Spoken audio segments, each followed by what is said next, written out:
All right, it's in between. The rules are there are no rules. As always, small children, leave the room because mommy and daddy are going to talk now.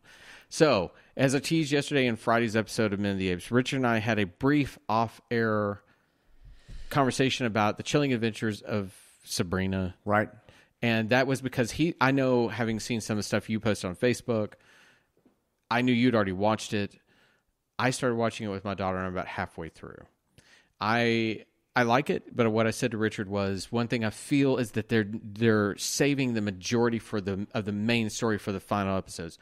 I don't care for that anymore because I feel that now with HBO, Hulu, Netflix, you're getting people that are telling stories over 10 to 12 episodes. And I think it may have even been you, Richard. I'm going to throw this out that said The Haunting of Hill House does a fantastic job of pacing along its story and saying, here's what you get. And it never has episodes where you feel like you're just moving along to get to the next one. I do feel like that, but I know that something better is coming.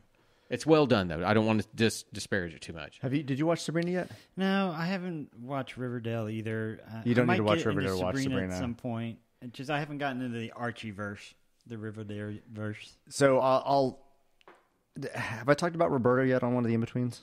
I don't think so. I think we were talking about it personally, but not on the in-between. Okay, so rewind 17 years ago.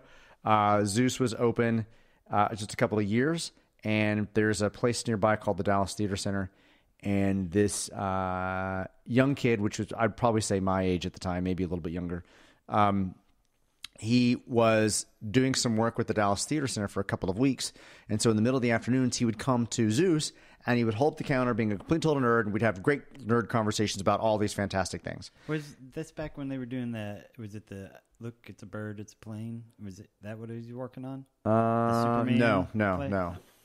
Anyway, so keep in mind, at the same time, we had also heard that they had hired this hot new young playwright to write Fantastic Four, and he was going to take over the main Fantastic Four title. We didn't put two and two together that this awkward little nerd that was coming in and having these wonderful conversations with us at the afternoon was actually the hot new playwright that was hired to write Fantastic Four. So he leaves and goes back to New York, and I suddenly read this like in a magazine or a newspaper about him taking over Fantastic Four, and I'm immediately like, dude, you're totally the writer on the new Fantastic Four, and you didn't say this the entire time you were hanging at the comic shop. Well, I thought it was odd. You didn't want to be, talking about my ego and all that kind of stuff.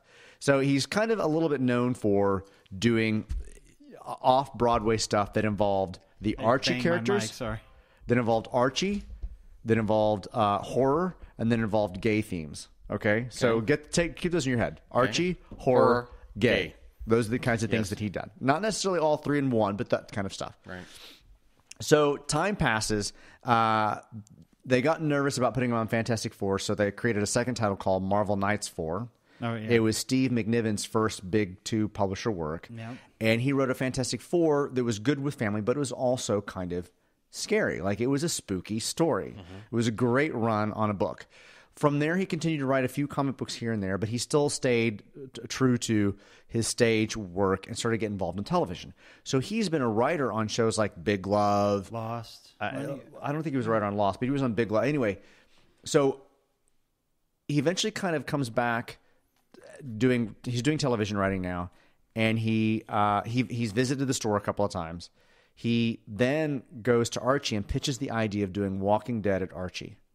And he creates this book called Afterlife with Archie, in which it's a zombie universe. Okay. It's nothing like anything as Archie has ever done. Archie is always the joke books that you always see. They never do real life, dark, people getting killed, horror, nothing. Zombies, horror, yeah. People freaked out. It's an amazing comic book, right? Very cool. Through that, he then starts a side book that he wanted to write called The Chilling Adventures of Sabrina. And I honestly didn't realize this until recently, until I was thinking about the letters in the show. C-A-O-S. Chaos. Wow. Yeah, I had never thought of that before. Holy crap. Right. So Sabrina is also a hit. Mm-hmm. And the comic. Now, keep in mind, he's still writing for television, so these books are not coming out super regular. They're coming out just intermittent. The success of these two books, he was allowed to become the chief creative officer of Archie Comics. And through Archie Comics and his deal with television, he was able to get on CW his own show, Riverdale. Right? So he is the executive producer, and what the is head his writer, name again? Roberto Aguirre Sacasa. Thank you. I believe his dad was the president of Nicaragua at some point. Wow. So his husband is from Dallas. Okay. So we know them as well. Anyway, the point is he gets Riverdale on the air. In the meantime, he's actually taking Sabrina and pitching it over at Netflix. Yeah. So he has these dual shows, Riverdale and Netflix, and this Chilling Adventures of Sabrina. So Sabrina's out. We've got a season 1. What you may not realize, which might be a little bit of a spoiler for the finale, but not necessarily, is that Sabrina was sold as a 2-season show. So one of the things your daughter might be upset about is the season doesn't end necessarily. Okay. Right? But we were talking about if somebody said, what would you think? Well, I love Sabrina, by the way. Let me just say this right now. I love Sabrina. But when somebody asks me what I think about Sabrina on Netflix, I feel like I give them a little bit of a warning that says, I'm used to Roberto's writing and his staff's writing on Riverdale, which is very much a network television show.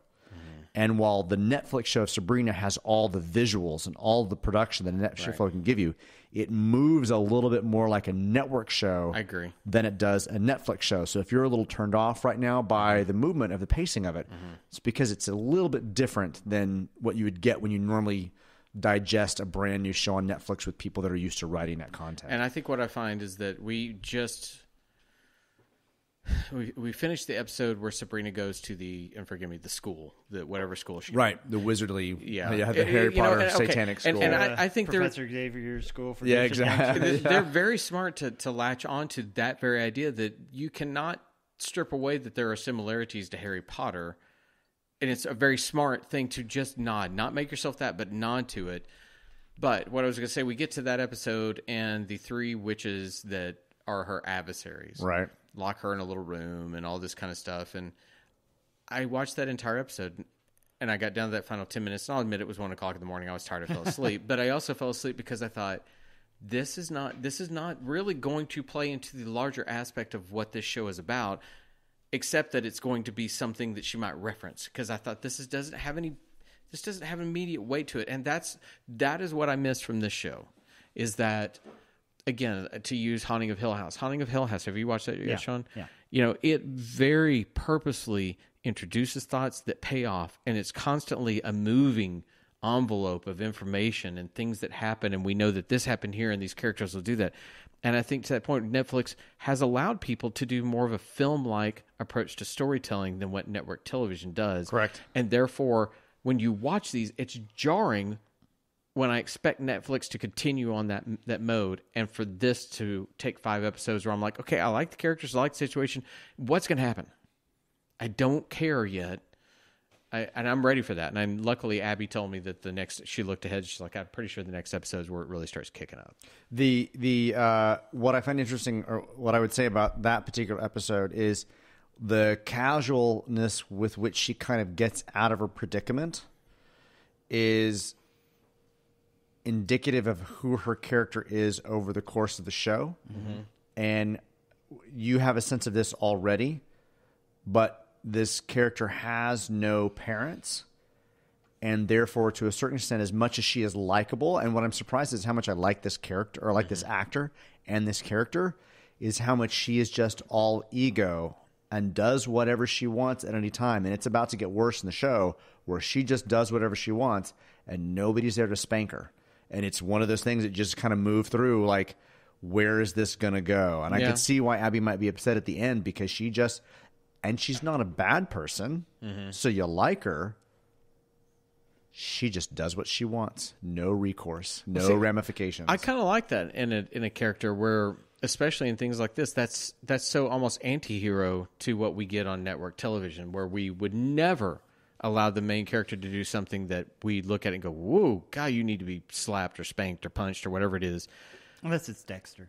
Yeah, but Dexter's still on Showtime, and you know that I don't think you can put Dexter on a network and get away with it. Obviously, you could severely edit it down. You could get away with him being a serial killer, but somehow it'd be, oh, hi, honey. You know, it'd be, oh, shucks. It couldn't be the, I am so thinly masked of what I truly am. But, you know, also be the metaphorical idea of that we're all psychopaths at heart looking for what we want, and it's just that he's doing it in a situation More where openly. more openly, and also finding a moral compass within his psychotic behavior. I find myself so frustrated with shows like this, and I think it is because Richard, I think you're right, and you actually kind of opened my mind to thinking I had never considered that it was a network approach, and that's why I was kind of losing.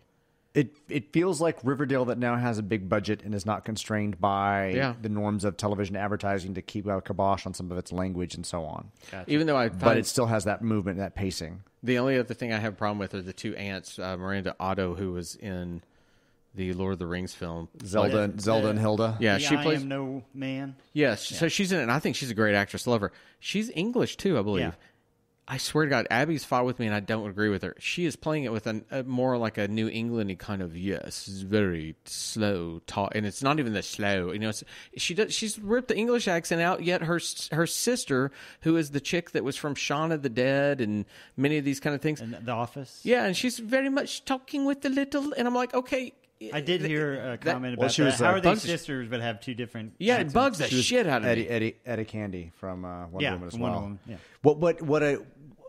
Oh, that's right. It was her too. They're not using the same accents, but all of the witches have an affected accent on versus their English counterpart, the actual residents of Salem, and I think that's very, very intentional.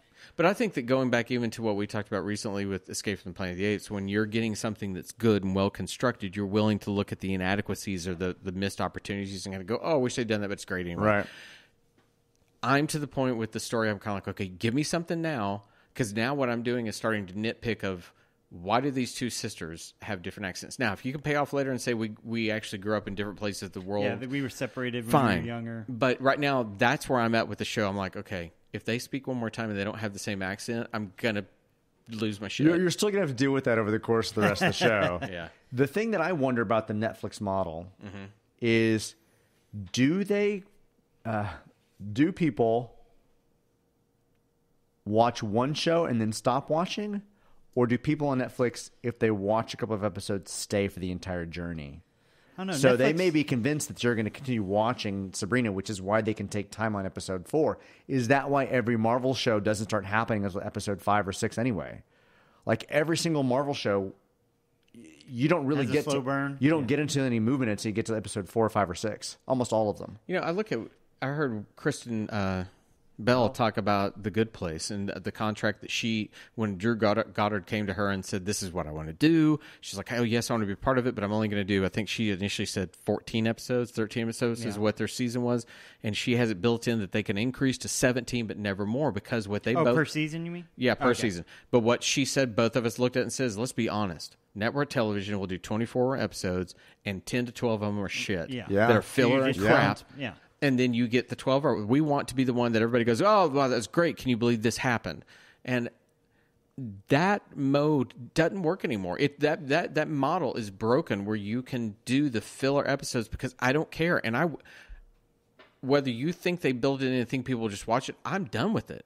And now if this weren't for that, two things. I saw you go on about it over Facebook and Twitter or wherever I saw you hit it, and Abby went on and I said, fine, I'll watch it. It's going to take friends and family that I trust for me to stay with. If this were a show I watched on my own, I'd be done. They would lose me. I need to go back and look at the synopsis, but there were definitely somewhere in the middle of it where I'm like, I'm hooked. What's happening? I know, but I was already committed to it because I like the visuals and like the characters. Yeah. I was somebody who was probably going to watch the entire thing anyway. I have some friends that were fans of the original show, and they just can't get over the fact that there's just not comedy in it. There's no laugh track in it. Right. No bad robotic cat. Didn't you like Salem? Is that the cat? The cat, Uh-huh. Oh, yeah. That was a nice little moment when we first meet Salem, and I'm like, what is that? Don't get me wrong. There are so many things I like about it. And to be fair, you two telling me you like it, and the third that I'm like, I like what they're doing. It's just that I wish, if they're going to tell a story, it would be, even if it's a little ounce of it. That's the one thing that even though I don't watch The Flash on TV anymore, I at least felt like The Flash of the superheroes of all those shows was the best at putting nuggets of what their overall Keeping the story plot was. going. Yeah, so that Yeah. I at least felt like I was getting something every week. I'm gonna fine. You're gonna give me my What's our Captain big Crunch bad, what moment, we and I learned get to new chew about on. 'em? Yeah. I'll go look at